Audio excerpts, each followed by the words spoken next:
Ketika kita tidak lagi berharap kepada siapapun kecuali Allah, saat itulah kita makin kuat. Ketika kita punya banyak harapan kepada makhluk, saat itulah kita lemah. Terus kalau gitu enggak boleh kerjasama dengan makhluk? Enggak, ini bab ikhtiar. Bedakan bab ini berdua. Bab ikhtiar, bab zahir, bab tawakal, bab batin. Yang kita omongin sekarang urusan batin. Jadi yang kita omongin bab yakin kepada Allah. As-siqah billah. Ketika yakin kita mendua dari Allah kepada makhluk, saat itu kita lemah. Mentiga, mengempat, mengelima dan seterusnya. Makin banyak makhluk yang kita harapin dari dia, makin kita lemah. Makin sedikit makhluk, makin kita kuat. Makin tidak ada siapapun kecuali Allah. Hasbunallah, itulah puncak dari kekuatan kita. Dan ternyata kekuatan kita biar kita wallace, kuat, tenang menghadapi masalah itu bukan ketika kita berpikir masih ada yang nolongin kita di antara makhluk. Justru ketika kita berpikir udah gak ada yang nolong, saya mah berharapnya ke Allah aja. Saat itulah menjadi kuat.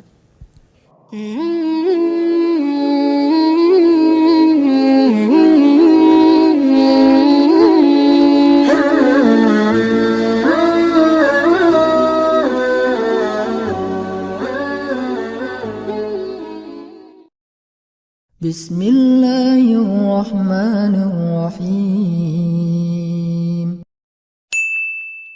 Bahkan yang diangkat oleh Al-Quran, kasusnya lebih berat loh dari konflik atau masalah yang kita hadapi. Termasuk yang dicontohkan Nabi di dalam keluarga beliau. Saya sering banget ngisahin kisah keluarga Nabi di mana sikap wallace Nabi itu justru nyelesain masalah sama istrinya. Kadang kita berpikir ketika ada konflik antara kita dengan seseorang, sikap tegas kita, sikap keras kita, sikap belak-belakan kita itu bisa mengklirkan masalah. Tapi seringkali ternyata justru memperunyam masalah. Gimana harusnya? Masa saya diam aja? Kadang diam itulah penyelesaiannya. Kadang ya, nggak selalu. Tapi kita kadang malas menggunakan kartu ini nih, kartu diam, kartu muhasabah diri, dan kartu doa. Begitu ada masalah sama seseorang, kita diam, kita wudhu, terus kita sholat, habis sholat kita doain dia. Sebutin namanya. Nanti coba rasain bedanya suasana hati kita tentang dia sebelum dan sesudah doa, before dan after. Mungkin selama ini karena kenapa kita agak susah untuk recovery, susah untuk bisa nyaman lagi dengan orang yang punya konflik sama kita, mungkin kita nggak pernah nyebutin nama dia di dalam doa kita. Hanya doa untuk diri sendiri doang nih. Ya Allah sabarkan saya, sabarkan saya. Coba ditambah, ya Allah sabarkan saya, ya Allah sayangi saudara saya Fulan bin Fulan. Mungkin dia nggak sengaja, maafin dia. Kalau dia benar, maafin saya. Sebutin namanya, lalu coba rasain bedanya perasaan kita tentang dia before dan after kita berdoa dengan nama itu. Kadang kartu ini bisa benar-benar menyelesaikan masalah kita secara amazing, secara ajaib yang kita nggak pernah mikir gitu bisa selesai. Dan Nabi mencontohkan buat kita gimana wallace itu benar-benar bisa menyelesaikan masalah, terutama masalah-masalah yang hubungannya dengan pribadi. Beda lagi nanti kalau masalah negara, masalah agama kan setiap urusan itu ada sikapnya. Tapi kalau dalam masalah pribadi saya kira sikap wallace ini paling dominan yang harus kita sering gunain. Contoh yang saya pernah cerita wallace-nya Nabi kepada istri-istri beliau, salah satunya kepada Aisyah, pas Aisyah cemburu. Ketika Aisyah lagi cemburu, marah-marah, terus minta diantarkan ke rumah Abu Bakar kan, Nabi cuma bilang ya udah saya antarin ya, malah mau dianterin. Aisyah juga mau bilang enggak, bingung gitu, karena keluar rumah sendiri mungkin malam-malam agak susah, mending dianterin sama suami. Ya udah deh, dalam keadaan marah Aisyah pun berkomunikasi sama Nabi. Ya udah saya anterin ya, ya udah nggak apa-apa, tapi marah gitu, dianterin. Naik ke atas kuda, Nabi memberikan lututnya sebagai pijakan bagi Aisyah dalam keadaan marah. Apakah Nabi tidak marah? Mungkin Nabi juga marah, mungkin Nabi juga tersinggung dengan sikap Aisyah, tapi tetap bisa ngejaga emosinya dengan sangat wallace. Nabi jongkok, terus meletakkan lututnya di depan Aisyah, tangannya diberikan. Coba gimana cewek teh digituin? Apa enggak kelepek-kelepek ya? Lagi mana nih Aisyah? Mau naik sendiri ke atas kuda, susah. Mau pakai bangku nyari-nyari dulu, ya udah deh, apa yang ada di depan, ya udah pegangan tangan. sentuhan itu menurut beberapa penelitian memberikan efek luar biasa secara psikis kan ya. Sehingga saya pernah baca artikel nih, entah kebaca entah sengaja nyari ya. Ternyata pelukan itu memberi efek yang luar biasa kepada pasangan atau kepada anak. Sehingga minimal kita harus memeluk pasangan kita, maaf ya nanti dipraktekin ya. Minimal dalam sehari kita memeluk pasangan kita 20 detik minimal. Dan saya mah kayaknya lebih dah itu mah. Minimal 20 detik. 20 detik ini sekali meluk ya. Bukan sekali meluk sedetik terus 20 kali, nggak ngaruh juga sih. Satu kali meluk 20 detik, itu ngefek. Nah, Nabi meletakkan kakinya, lututnya untuk jadi pijakan buat Aisyah, memberikan tangannya, sentuhan tangan, kemudian diangkat naik ke atas onta atau keledai atau kuda, jalan ke rumah Abu Bakar. Sampai di rumah Abu Bakar, Nabi dengan santainya nanya kepada Aisyah, Aisyah boleh nggak saya ngomong lebih dulu? Akhirnya Aisyah bilang boleh, tapi jangan ngomong kecuali yang benar ya. Lagi marah Aisyah teh. Nabi woles, yang nggak woles justru Abu Bakar. Abu Bakar marah, mukulin Aisyah di bagian pundaknya, pukulan yang tidak melukai, dipukul sama Abu Bakar. Ya Aisyah, kenapa kamu bicara kayak gitu kepada suami kamu dan dia adalah Rasulullah? Allah aja percaya sama dia, masa kamu enggak? Terus Nabi menengahi gitu. Kata Nabi, ya Abu Bakar, saya tidak ngantar istri saya ke sini untuk kamu sakiti. Kalau kayak gini mending saya pulang aja. Maaf ya Rasulullah, maaf. Akhirnya Abu Bakar minta maaf. Rasulullah lihat ke belakang, tuh Aisyah, kan aku belain kamu kan? Akhirnya Aisyah, ya deh gitu. Udah. Coba Nabi menyelesaikan masalah dengan pasangannya bukan dengan Aisyah. Bukan. Ya udah, aku anterin deh. Ini kayaknya kita harus belajar nih akhlak kayak gini. Dan saya juga masih belajar. Kalau teman-teman nggak apa-apa kalau nggak belajar karena juga nggak tahu praktekin ke siapa kan. Nanti aja deh belajarnya. Sekarang dengerin aja dulu. Susah nih hilang dari tema ini. Tuh Wallace menyelesaikan masalah. Gimana caranya hidup dengan cita rasa Louis Armstrong tadi misalnya dalam tanda petik gitu. Walaupun kadang butuh cita rasa sepultura gitu ketika kita lagi dalam keadaan semangat pengen sukses apa segala macam, butuh rushing kayak gitu. Tapi ini dalam kondisi yang sulit, dalam kondisi yang tertekan, dalam kondisi konflik, kadang memang Louis Armstrong itu menjadi cara buat kita menyelesaikan masalah. Ibarat orang lagi sakit kepala, kadang bukan minum obat yang pahit obatnya, tapi tidur. Dia tidur selesai. Ketika orang lapar, kadang-kadang bukan makan nasi, tetapi ketemu teman bisa hilang laparnya, teman TTM. Nah, ini semuanya masuk dalam materi tentang gimana punya sifat yang wikor. Wikor itu atau sakinatun wakor. Gimana itu? Contohnya dalam sholat. Nabi mengajarkan kita tentang walas justru dengan praktek sholat. Gimana walas dalam sholat? Salah satunya adalah ajaran Nabi, kalau kita datang ke masjid dan kita mendengar di masjid orang udah mulai sholat, imam udah takbir, maka jalanlah dalam keadaan sakinatun waqar, dalam keadaan tenang dan gak usah terburu-buru. Di situ diajarkan. Padahal kita mau menghadap Allah. Padahal kita akan kehilangan banyak keistimewaan takbiratul ihram bareng dengan imam, shaf pertama, banyak kebaikan yang kita akan kehilangan. Tapi tetap aja ada toleransi dari Allah melalui Rasulullah, udah aja santai dah, gak usah terlalu diburu-buru. Daripada kita lari terus ngos-ngosan takbir, baca doanya juga gak khusyuk. Ternyata justru kualitas didapatkan dengan sakinatun waqar, dengan dalam keadaan sakinah, santai, tenang. Udah datang ke masjid santai, tenang.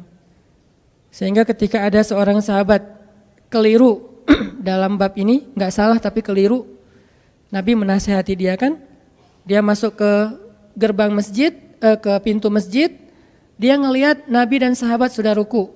Akhirnya dia takbir di pintu masjid, dia ruku di pintu masjid, dia jalan sambil ruku ke arah shaf. Kan ada yang kayak gitu, Bakroh bin siapa gitu. Selesai sholat dia curhat, Rasul saya tadi sholatnya lucu loh, model baru gitu.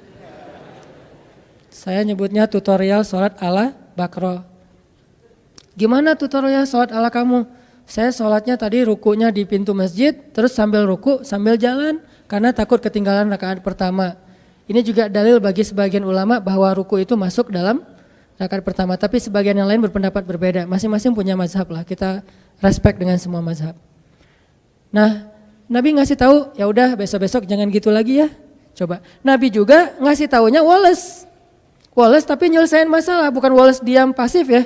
Wallace tapi nyelesain masalah, nggak marah-marah. Apaan kamu nih sholat kok dibuat-buat, kan saya nggak pernah ngajarin, dasar bid'ah. Nggak pernah Nabi ngomong kayak gitu. Santai aja ngomongnya tuh. Nggak usah tarik deh gitu ya. Biasa aja, nggak usah nyolot kalau bahasa anak ini mah. Ternyata Nabi juga nggak nyolot dalam masalah-masalah sepele kayak gini. Nabi cuma bilang, ya udah besok-besok jangan diulang ya. Kalimat inilah yang membuat para sahabat para ulama beda pendapat. Ada yang bilang, oh berarti itu nggak boleh. Jadi harus ditambah 1 rakaat, nggak boleh kayak gitu. Ada yang bilang, oh itu boleh, cuman makruh. Buktinya Nabi mengatakan, ya udah besok-besok jangan diulang. Seandainya nggak sah, pasti Nabi suruh ulang. Jadi beda pendapat di antara ulama. Yang jelas teksnya mah kurang lebih Nabi itu Wallace banget menyelesaikan masalah. Ada sahabat yang lebih ekstrim lagi nih, Wallace-nya Nabi dalam dakwah kepada laki-laki Badui yang buang air kecil di masjid. Itu kan simbol Wallace Nabi paling keren tuh. Walaupun saya ngebahas hadis ini, jangan berpikir saya mampu kayak gitu, kayaknya nggak mampu. Bayangin masjid, bukan masjid yang dibangun orang terus kita datang, enggak. Masjid yang kita bangun dari nol, jerih payah kita banget nih. Kita datang dari Mekah ke Madinah, di Madinah tuh belum ada apa-apa. Kita bangun masjid itu dari nol banget. Kita bangun gotong royong, udah jadi masjidnya, tikar-tikarnya udah digelarin, duduk dengan para sahabat, udah capek lelah istirahat. Tiba-tiba datang seorang laki-laki yang entah dari mana, gak jelas, gak dikenal, main buang air kecil aja tuh di pojok masjid. Dia kira ini toilet umum, main buang aja di situ. Sahabat ngeliat itu sekelas Umar udah ngeluarin pedang tuh. Umar udah sap langsung, hampir digini-giniin sama Umar. Wah ini gak tahu nih. Umar udah ngeluarin pedang, sahabat-sahabat lain udah merah mukanya, udah mau digebukin aja rame-rame. Nabi yang paling mencintai masjid di antara semua umat Islam, jadi jangan bilang misalnya, Nabi bisa kayak gitu berarti biasa-biasa aja perasaannya dengan masjid. Enggak, Nabi itu paling cinta rumah Allah. Buktinya beliau paling lama kalau itikaf. Mana pernah kita itikaf Ramadan 30 hari atau 29 hari. Nabi pernah banget Ramadan itikafnya full. Enggak usah ada masjid, belum ada masjid aja Nabi itikaf di Gua Hiro sebelum jadi Nabi. Jadi Nabi itu cinta banget dengan rumah ibadah. Cinta banget dengan rumah Allah. Sehingga ketika ada yang menistakan rumah Allah itu pasti paling marah duluan Nabi teh. Karena hati beliau paling bersih. Kenapa Nabi bisa woles? Karena itulah yang diajarkan Allah. Akhirnya Nabi bilang, udah woles saja sahabat-sahabat, santai. Tunggu sampai dia selesai. Jangan ganggu dia. Karena kalau kita ganggu dia nanti jadi penyakit. Bayangin baru setengah diganggu kan jadi penyakit ya.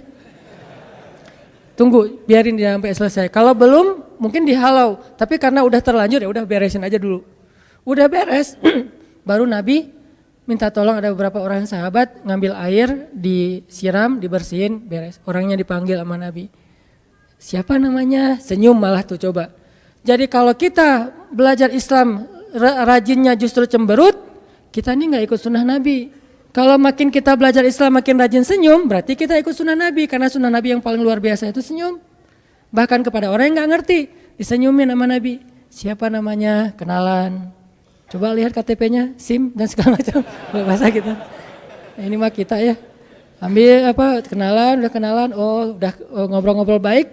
Akhirnya Nabi ngasih tahu, ini tuh rumah ibadah. Kami mensucikan tempat ini karena kami di sini menyembah Allah Subhanahu wa taala. Jangankan buang air, bahkan sampah aja kami pungut dari sini. Kan ada hadis kalau misalnya kita ngelihat sampah sekecil apapun di masjid, masukin ke kantong nanti dibuang di luar kalau itu bukan najis gitu kan. Nah, sampah aja enggak boleh ada di dalam rumah Allah. Tadi kamu mungkin karena enggak tahu ya, gitu-gitu deh bahasa kurang lebih. Oh, itu ya, maaf salah, saya salah tempat berarti dan segala macam, dia enggak enak hati gitu. Ya udah enggak apa-apa, dinasihatin, lama-lama malah masuk Islam. Udah, mungkin dia sengaja ngetes kali itu. Cuman agak ekstrem sih ngetesnya mulanya gitu.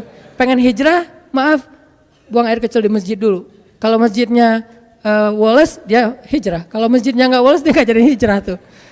Akhirnya dia masuk Islam, Udah gitu dia doa, ya Allah rahmatilah saya dan rahmatilah Muhammad, yang lain jangan. Doanya gitu-gitu amat. Saya dan Muhammad doang, yang lain jangan. Sebel dia sama yang lain. Yang lain makin, apaan sih doa juga. Kata Nabi, jangan gitu. Kalau doa mintalah kebaikan buat semuanya, karena kamu akan mendapatkan kebaikan sebanyak yang kamu doakan. Oh gitu, ya Allah rahmatilah saya, rahmatilah Muhammad, dan rahmati juga orang-orang di sekeliling saya. Baru yang lain geleng-geleng. Benar ya, Nabi luar biasa. Bisa mengubah kutub hanya dengan sikap woles-nya.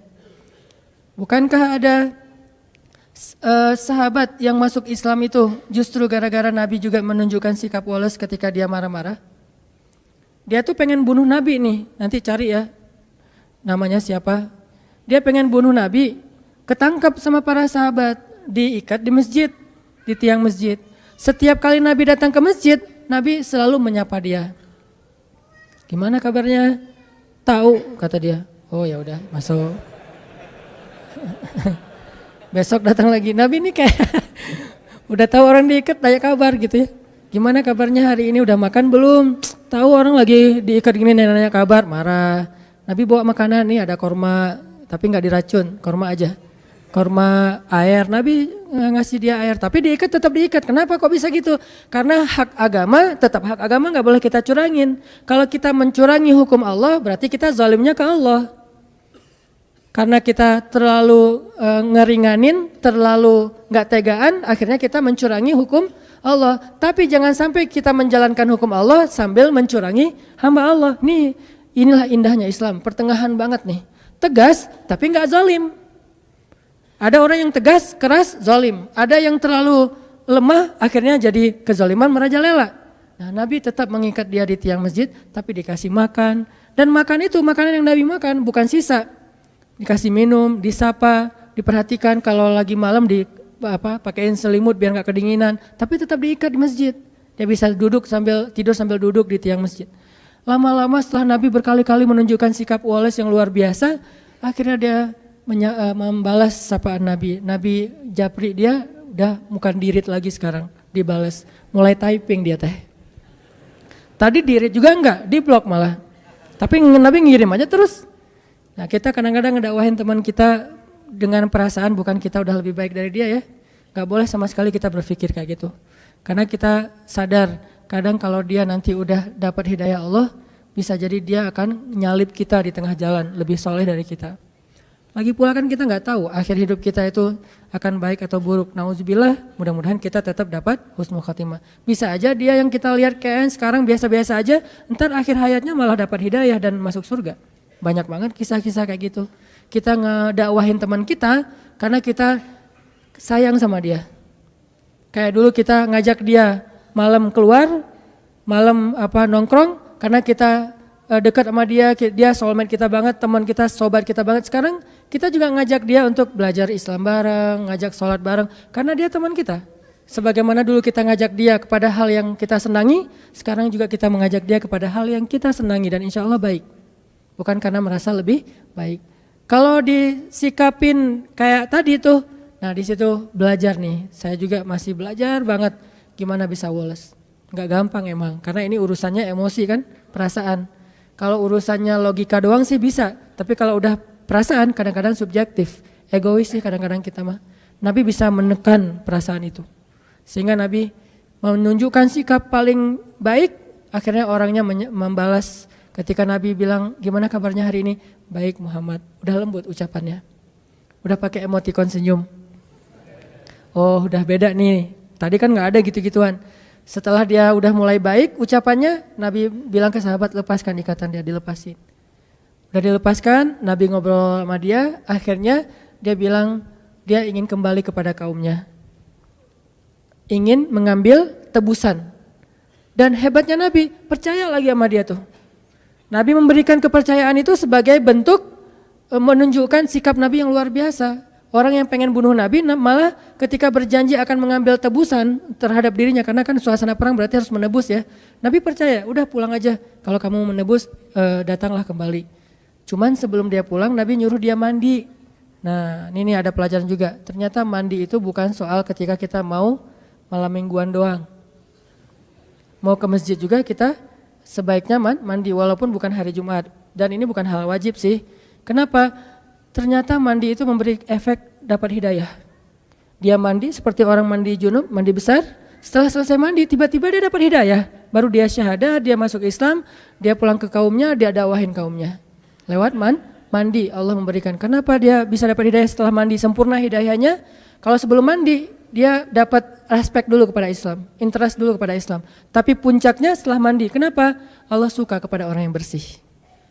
Akhirnya dia dapat hidayah dan seterusnya. Ini sikap-sikap Nabi yang luar biasa, woles terhadap orang lain. Sikap sahabat juga banyak, terutama dalam kondisi-kondisi yang sulit dalam peperangan. Walaupun memang sebagian besar kisah di Al-Quran itu peperangan. Bukan berarti kita disuruh perang, bukan. Karena kondisi paling sulit itu kan dalam kondisi peperangan kan. Kayak sekarang di Palestina, di Suriah.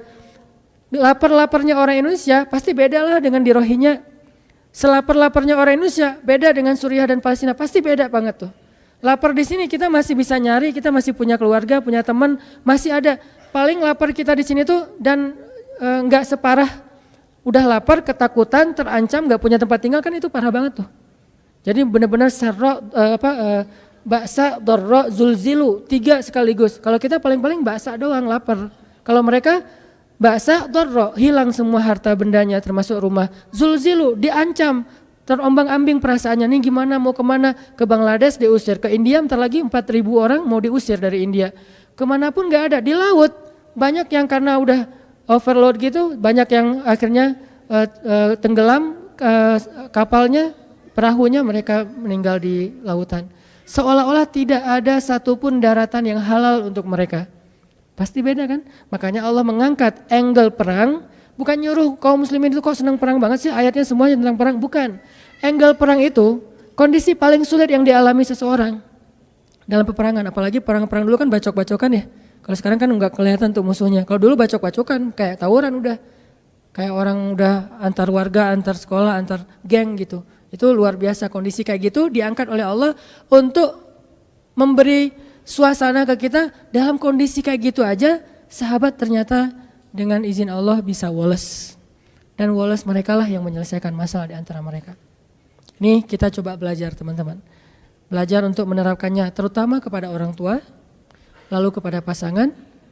Kepada pasangan ini terutama istri ke suami, baru suami kepada istri. Karena setelah orang tua, suami itu posisinya sakral bagi istri. Sakral banget setelah orang tua ya. Artinya setelah dia menikah, maka posisi ayah ibunya itu digantikan oleh suami. Sampai Nabi bilang kalau seandainya seorang perempuan boleh disuruh bersujud, maka Nabi akan nyuruh dia bersujud kepada suami. Tapi kan gak boleh sujud kepada makhluk. Nah, kepada pasangan, bahkan kepada anak, terus juga kepada tetangga. Nah ini juga susah nih, hese nih kalau ke tetangga nih.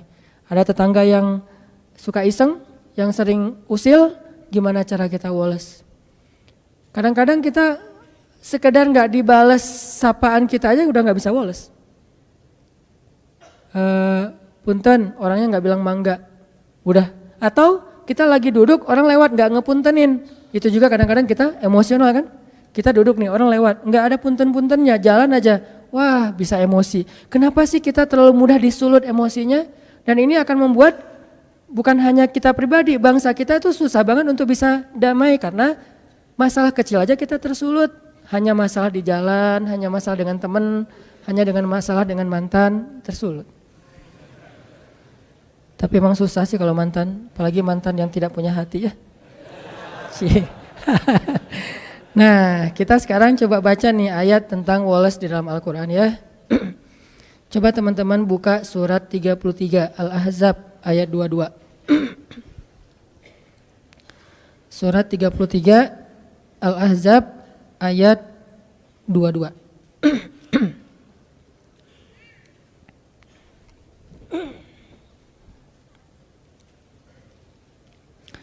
A'udzu billahi minasy syaithanir rajim.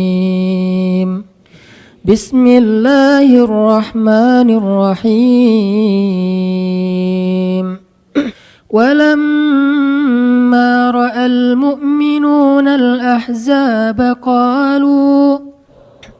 Qalu hadza ma wa'adana Allah wa rasuluh wa sadaqallahu wa rasuluh wa ma zadahum illa imanan wa taslima.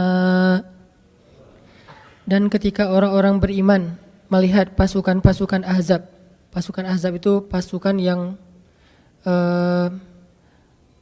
berkoalisi banyak gitu ya, kumpulan kabilah gitu.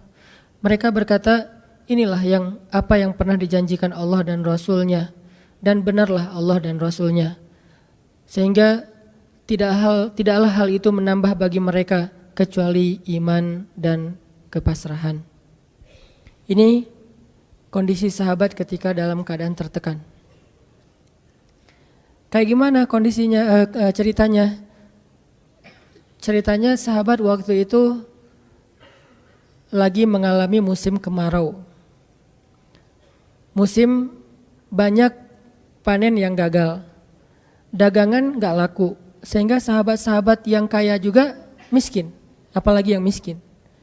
Untuk makan itu susah banget. Dan di zaman itu memang benar-benar kalau dibilang susah, benar-benar susah. Gimana gambaran susahnya? Sampai Nabi mengikat batu di perutnya. Ada beberapa cara Nabi menahan lapar. Salah satu caranya Nabi akan duduk dalam keadaan bersandar, gak kuat lagi menegakkan punggung. Cara yang lain melipat tubuhnya kayak orang lagi ruku atau sujud untuk menahan rasa lapar. Cara yang paling berat lagi kalau udah gak ketahan lagi, diikatlah batu di perut. Seolah-olah batu itu makanan yang masuk ke dalam perut sehingga menahan lapar. Ketika beliau ruku dan sujud, kedengaran suara gesekan batu. Karena kan di dalam jubah tuh pakai batunya di perut, bukan caper-caperan, gua tuh zuhud loh, lihat nih batunya banyak nih. Enggak gitu sih. Ditaruh di dalam jubah, pakai jubah sholat. Begitu sujud dan ruku, kedengaran suara gesekan batu. Terus Aisyah nanya, ini suara apa dipegang sama Aisyah? Pas dilihat sama Aisyah, Aisyah nangis. Kayak gimana Nabi gak pernah komplain, gak pernah ngeluh, padahal selapar itu. Dan beliau gak pengen istrinya tahu kalau beliau tuh lapar banget, membuat istrinya sedih. Sehingga ditutup dengan jubah. Begitu istrinya maksain pengen cari tahu ada apa sih Rasul, udah gak apa-apa. Dipaksain, nangis Aisyah. Ya Allah betapa dosanya saya membiarkan suami saya kelaparan kayak gini. Tapi mau masak apa, gak ada apa-apa di dapur. Nih Nabi nih. Jadi benar-benar dalam kondisi lapar, haus, susah, gak ada apapun. Tiba-tiba ada berita, orang-orang kabilah Arab berkumpul dengan banyak kabilah pengen nyerang kota Madinah. Dibantu sama orang-orang Yahudi yang di dekat kota Madinah. Ini ujian yang luar biasa. Kayak di Palestina, di Gaza, dapat berita bahwa Israel akan melancarkan serangan udara dan darat kayak dulu sekitar 2010. Serangan di bulan Ramadan selama 50 hari itu. Itu kan ancaman yang luar biasa. Kita nonton di TV aja kayaknya jantung kita gimana gitu. Gimana yang ngalamin coba. Mereka tidur malam hari itu mungkin tidur terakhir buat mereka, setelah itu gak akan bangun-bangun lagi. Dan gak tahu juga mungkin apartemen mereka yang akan runtuh. Ketika tidur itu udah saling maaf-maafan, ini mungkin malam terakhir kita bareng-bareng, setelah ini kita insya Allah bertemu di surga. Benar-benar ancaman yang luar biasa. Ditambah lagi dari dalam kota banyak orang-orang munafik ngegembosin, memprovokasi. Selalu kayak gitu kondisi kaum muslimin, dimanapun kayak gitu. Ada aja orang dalam yang memanfaatkan situasi kaum muslimin dalam keadaan tegang, mereka malah merusak suasana. Ini kondisi ketika walamma ra'al mu'minun al-ahzab. Ketika mereka melihat pasukan musuh yang sangat banyak mengelilingi kota Madinah, dan kalau musuh itu masuk ke dalam kota Madinah, gak akan memberikan ampun, habis semuanya. Karena musuh-musuh itu kalau masuk suatu kota, mereka akan menghancurkan rumah, membakarnya, merusak ladang, dan mengambil harta-harta, bahkan sampai anak kecil juga gak diampuni. Itu kan yang terjadi di Suriah dan di Palestina. Sampai anak kecil juga gak diampuni. Salah apa anak kecil kayak yang terakhir serangan di Idlib kemarin nih. Rumah bersalin diserang. Memang orang bersalin salahnya apa?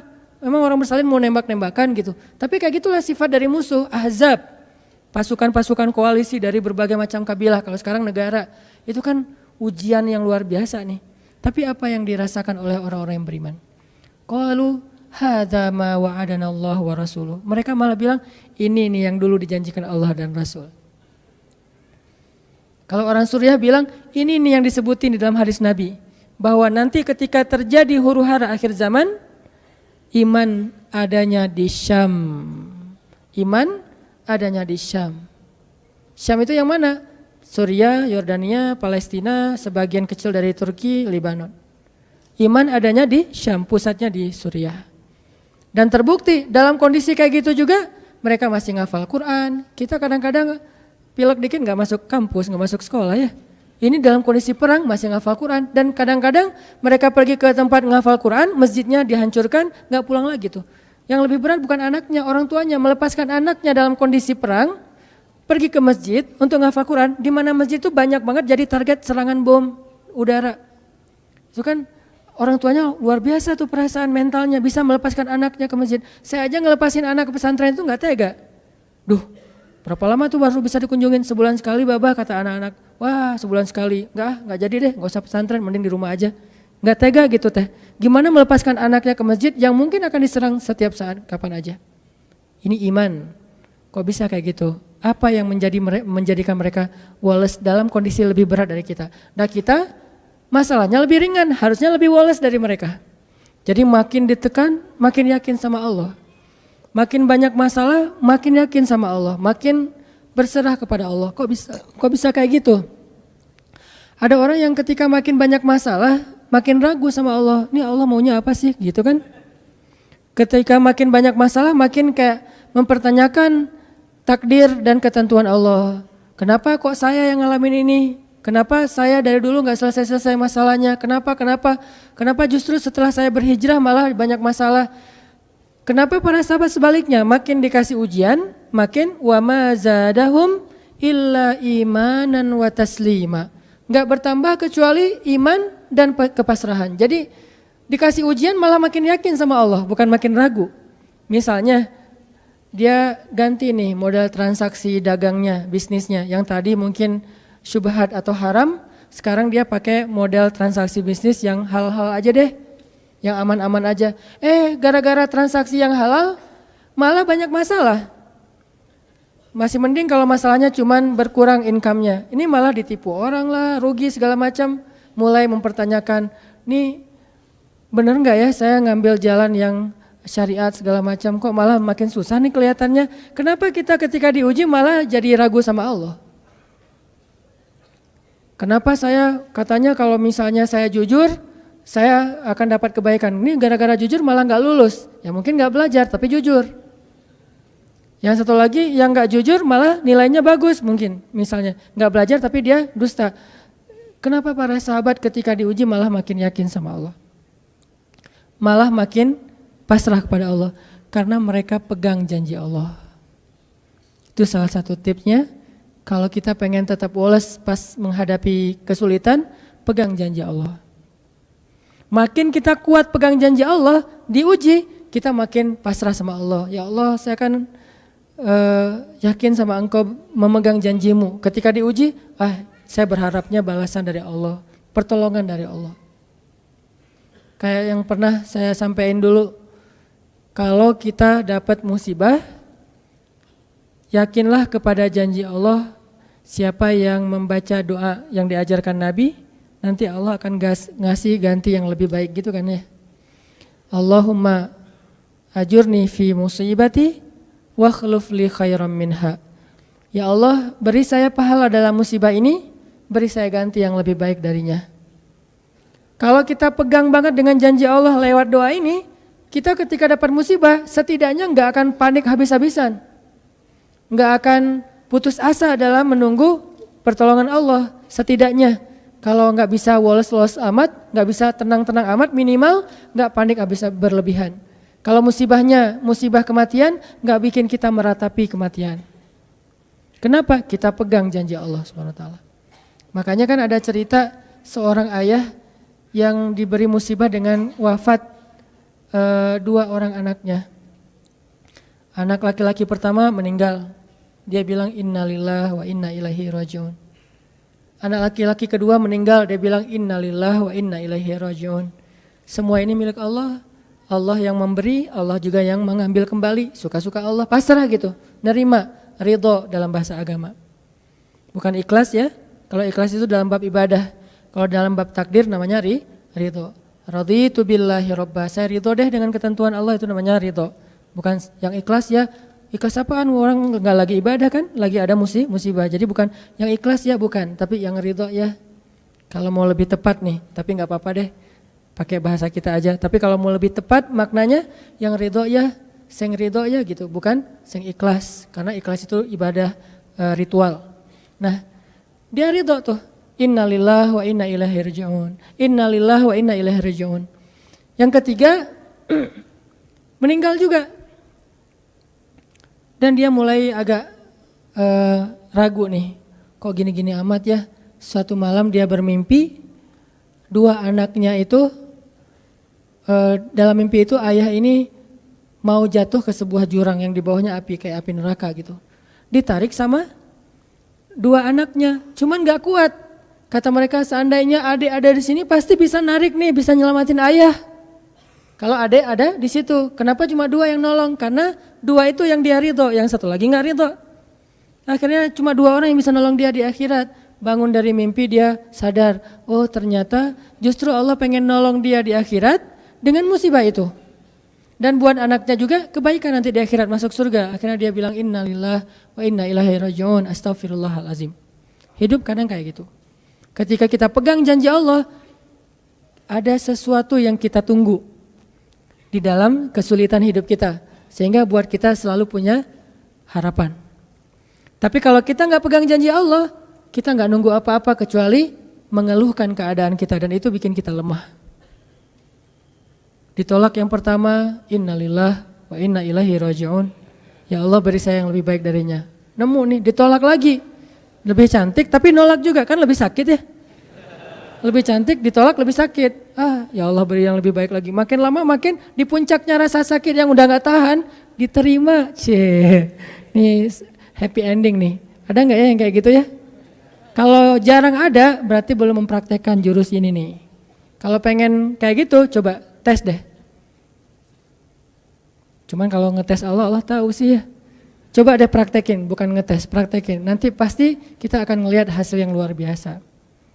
Jadi pegang janji Allah. Saya kalau nggak selalu sih, kadang-kadang nih, terutama hal-hal yang masih mampu. Ada musibah kecil, langsung berpegangan pada janji Allah. Nah, ntar Allah ganti yang lebih baik. Tapi itu harus dengan bahasa hati ya, bukan dengan lisan doang nih.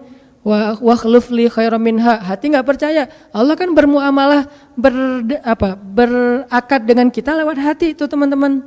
Allah enggak berakad dengan kita lewat lisan doang. Makanya niat itu kan sesuatu yang terbersih di dalam hati. Walaupun dalam prakteknya ada mazhab yang mengucapkan, ada mazhab yang tidak mengucapkan. Yang jelas secara definisinya terbersih di dalam hati. Innamal a'malu binniyat. Terus Nabi menunjukkan dalam riwayat yang lain, Nabi menunjukkan ke dadanya atau hatinya. Artinya Allah berakad dengan kita itu dengan hati. Jadi kita kalau mau ditolong Allah, katakan kalimat itu dengan benar-benar yakin di hati kita. Wa khluf li khairam minha. Emang yakin saya Allah bisa ganti nih. Yakin. Gimana caranya? Itu bukan bagian kita, itu bagian Allah. Bagian kita berharap, bagian Allah memberikan cara. Jangan sampai kita mengambil bagian Allah, pasti kita akan kebingungan, orang kita bukan Tuhan. Mengambil bagian Allah apa? Harus jelas caranya, kalau nggak jelas nggak percaya, terlalu logis, akhirnya nggak lagi ada ruang untuk kita berharap kepada sesuatu. Jangan mengambil bagian Allah, gimana caranya? Ya terserah Allah. Yang penting saya berharap Allah ganti yang lebih baik. Ikhtiar, urusan kewajiban kita kepada Allah, bukan cara itu teh. Kewajiban kita kepada Allah. Ikhtiar itu dalam agama kayak ibadah, sholat, puasa, zakat. Bukan jalan untuk menemukan suatu kebaikan, karena Allah yang menentukan. Kadang-kadang kita ikhtiar ini jalannya dari yang lain. Kita ngejar, ternyata dapatnya justru yang sering pakai curhat. Kan beda-beda kan cara Allah ya. Kita ngejar, gak berhasil, curhat lagi ke teman kita di sebelah. Ternyata dia, bukan dia yang jadi sama dia, kita jadi sama dia gitu maksudnya. Ini artinya emang Allah yang punya cara, asbab, subul. Walladzina jahadu fina lanahdiyannahum subulana. Orang yang bersungguh-sungguh di jalan kami, Kami yang akan tunjukkan kepada cara-cara menuju kepada kebaikan. Subul bukan cuma satu. Kalau satu sabil, ini berarti Allah yang punya cara. Ya Allah, beri saya ganti yang lebih baik. Saya yakin banget nih. Kata teman kita, caranya gimana? Kayaknya mustahil deh. Allah punya cara. Allah bisa mendatangkan sesuatu dengan cara-cara yang kita mengerti, ilmiah, logis. Bisa yang dengan cara yang kita nggak ngerti, nggak ilmiah, nggak logis. Bisa juga dengan sebalik dari apa yang kita ngerti. Kita ngertinya gini, Allah bikin yang sebaliknya. Allah punya banyak cara. Contoh, Allah mendatangkan kita, melahirkan manusia itu dari pasangan ayah dan ibu. Ilmiah, logis, bisa dijelaskan secara keilmuan. Tapi Allah juga bisa mendatangkan seorang anak tanpa ayah seperti Isa dari rahimnya Siti Maryam yang suci. Atau bisa juga mendatangkan seekor onta bukan dari induknya tapi keluar dari batu seperti ontanya Nabi Solih. Allah bisa mendatangkan segala sesuatu dari cara-cara yang yahtasib aula yahtasib.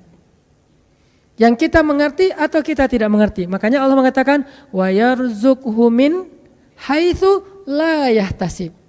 Allah kasih rezeki dari jalan haitsu la yahtasib, yang enggak pernah kalian duga. Berarti kalau masih keduga bukan itu jalannya. Bisa sih kayaknya jalan ini, bukan itu. Bisa sih ini, bukan itu. Terus jalannya apa? Yakin, itulah jalannya. Allah yang akan mendatangkan dengan surprise. Kayaknya surprise itu lebih seru sih. Dan surprise Allah itu emang pasti. Kalau surprise teman kita pas kita ulang tahun, kenapa ya hari ini kok biasa-biasa aja ya, enggak ada yang ngucapin, enggak ada yang ngasih hadiah misalnya ya. Kita masih berharap, mungkin mereka pengen ngasih surprise. Nanti malam-malam tiba-tiba saya masuk ke rumah, saya buka pintu rumah saya, tiba-tiba orang udah ngumpul semua di dalam rumah, terus ngasih surprise happy birthday gitu, balon segala macam, gitu-gitu deh. Bisa. Tapi apakah itu terjadi? Belum tentu. Pas kita pulang ke rumah udah siap-siap gitu. Gua mah gak akan kaget lah, yang gitu-gitu pasti udah disiapin. Buka pintu, ngelihat ke dalam, jalan pelan-pelan, nyalain lampu, kosong, gak ada siapa-siapa. Manusia bisa gitu banget kan? Teman kita atau pasangan kita berpikir pasti dia ingat lah, nggak mungkin dia nggak ingat hari jadian kita atau hari putus kita terus jadian lagi atau hari lahir lah minimal, pasti dia ingat. Tapi belum tentu dia bisa ngasih kita surprise seperti yang kita harapin. Kalaupun dia ngasih surprise, kadang-kadang kado atau hadiahnya itu nggak seperti yang kita harapin, biasa-biasa aja ternyata. Mungkin dia lagi nipis keuangannya, nggak punya modal apa-apa, ya udah ngasih apa yang ada aja, pulpen, permen. Nah, Allah nggak gitu. Allah kalau ngasih surprise itu benar-benar ngasih dan buat kita benar-benar ngerasa beruntung kalau kita percaya. Makanya berakatlah dengan Allah lewat hati. Hadza ma wa'adanallahu wa rasuluh wa sadaqallahu wa rasuluh. Benarlah Allah dan Rasul. Hasbiyallah atau apapun ucapan-ucapan belief, termasuk wa khluf li khairam minha, beri saya ganti yang lebih baik darinya. Tapi kita berakar itu dengan hati. Allah tunjukin tuh. Ini yang bisa bikin kita sedikit lebih tenang atau banyak bisa dapat ketenangan kalau kita dalam kondisi yang sulit. Kalau diuji dalam hal-hal yang kayaknya mentok gitu, mau kemana lagi nih, mau gimana lagi nih, mau apa lagi nih, kan gitu kan? Udah nggak tahu lagi mau gimana, mau kemana, mau apa, mau siapa lagi nih? Kayaknya semua yang di list reunian udah ditembak satu-satu, gagal semua gitu kan? Mau siapa lagi nih? Teman kuliah udah, teman SMA udah, sampai teman SD juga udah. Masa nyari teman TK gitu kan ya? Nyari semua nolak, ke siapa lagi, Allah yang punya siapanya. Kadang-kadang siapanya Allah itu kita nggak pernah ngeduga. Yang kita nggak pernah mau ke situ karena berpikir nggak mungkin deh kalau itu mah. Justru kita nggak ngedatangin dia karena kita nggak percaya mungkin. Tapi buat Allah apa sih yang nggak mungkin? Julaibib dengan kondisi rakyat jelata banget ketemu seorang cewek yang selebgram banget, bisa aja tuh. Apalagi kita yang insya Allah nggak julaibib amat lah ya. Masih kerenan dikit lah. Walaupun mungkin solehnya pasti jauh dengan Julaibib. Tapi secara fisik ya kita bukan budak. Kita bukan orang yang seperti digambarkan di dalam hadis gimana fisiknya Julaibib sangat pas-pasan. Walaupun tingkat kesolehannya jauh. Pasti sahabat itu tidak tergantikan, tidak tertandingi. Oke.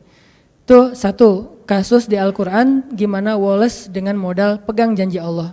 Berakad kepada Allah dengan hati. Ini kata kuncinya. Berakad kepada Allah dengan hati. Dan Allah pasti la yukhliful mi'ad. Gak akan ingkar janji. Gak akan. Kalau dengan hati. Masalahnya tingkat hati juga darajat. Lahum darajatun 'inda rabbihim. Orang yang beriman itu bertingkat-tingkat. Ada yang imannya itu benar-benar luar biasa. Sampai hal yang paling mustahil buat dia tuh gak ada yang mustahil buat Allah. Ada yang berimannya yang berat-berat mah dia masih agak-agak ragu, yang ringan-ringan dia masih yakin. Berarti aku tergantung prasangka hambaku kepadaku.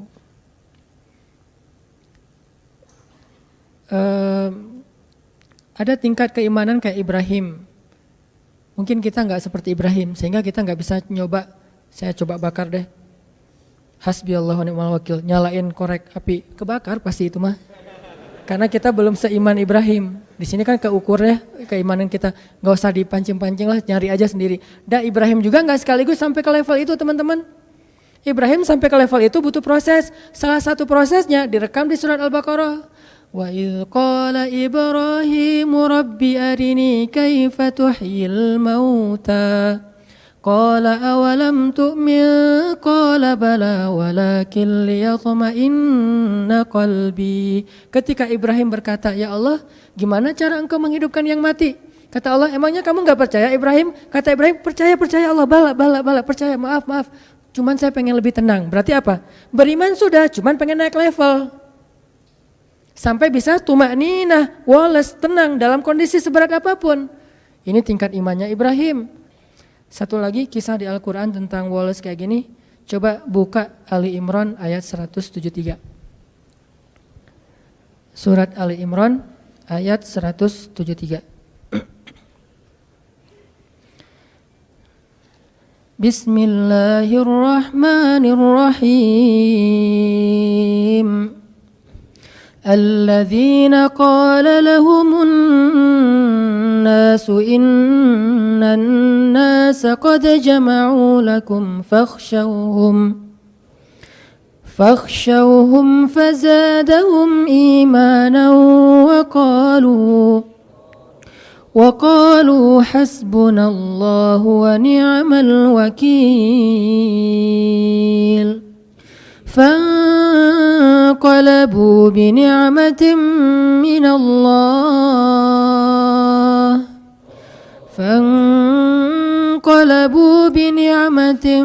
من الله وفضل لم يمسسهم سوء واتبعوا رضوان الله والله ذو فضل عظيم.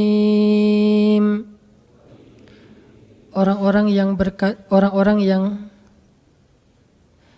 ketika dikatakan kepada mereka, sesungguhnya musuh-musuh telah berkumpul untuk menyerang kalian, maka takutlah kalian. Lalu bertambahlah bagi mereka keimanan, dan mereka berkata, cukuplah bagi kami Allah dan Dia sebaik-baik penjaga. Maka mereka pun kembali dengan membawa nikmat dari Allah dan karunia-Nya. Tidak ditimpa suatu kesusahan pun. Mereka mengikuti ridho Allah dan Allah yang memiliki segala karunia yang amat besar. Ini kasusnya perang juga, cuman beda. Kalau tadi itu perang Ahzab, kalau ini perang Uhud. Kita tahu musibah dalam perang Uhud. Dalam kondisi para sahabat habis terpukul dengan kejadian mereka dihabisin di padang Uhud, sampai Nabi tembus raham beliau, sampai ada beberapa sahabat senior dan tokoh banget meninggal syahid dalam perang Uhud. Banyak para sahabat itu yang kena anak panah belum dicabut, cuma dipatahin doang. Banyak yang kesayat-sayat sampai Ummu Umarah, seorang perempuan yang melindungi Nabi itu, ada 20 bekas sayatan pedang di tubuhnya. Jadi dibacok itu 20 bekas bacokan di tubuhnya. Semua sahabat itu luka parah. Semua luka parah. Ada yang matanya buta, ada yang lagi sakarat, lagi udah koma, udah parah banget. Dalam kondisi terluka-luka, berdarah-darah di sebuah daerah namanya Hamra'ul Asad. Nama daerahnya Hamra'ul Asad. Apa itu Hamra'ul Asad? Singa berdarah. Jadi nama daerahnya juga pas dengan kondisi itu. Kaum muslimin seperti singa yang habis diserang oleh hyena dikeroyok, berdarah-darah, luka-luka, menganga gitu. Dalam keadaan lemah yang luar biasa, mereka berada di Hamra'ul Asad. Tiba-tiba Nabi mengatakan, wahai kaum muslimin, mari kita kejar musuh. Coba, Nabi itu baru selesai diperban, dalam keadaan luka parah, sahabat juga masih ada yang patah kakinya, patah tangannya, puntung tangannya, ada yang kena luka di perutnya segala macam. Kata Nabi, mari kita kejar musuh. Jangan sampai membiarkan mereka ngerasa euforia udah dapat kemenangan. Sahabat dalam kondisi kayak gitu tuh gak beralasan, ya Rasul, lain kali aja deh, masih banyak hari-hari yang lain, kita pulihkan dulu. Enggak.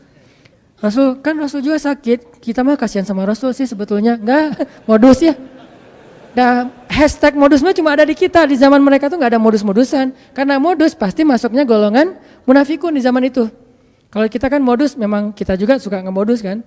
Modus perhatian, modus bangunin tahajud, gitu-gitu kan. Kalau itu nggak ngomong, ya Rasul kita mah siap, cuman kasihan nih Rasulullah juga berdarah-darah, masa mau kita ntar daripada Rasulullah celaka atau terjadi apa-apa, udah deh Rasulullah kita istirahat dulu. Enggak, langsung berdiri semuanya. Nggak sanggup berdiri karena kakinya patah, dia duduk.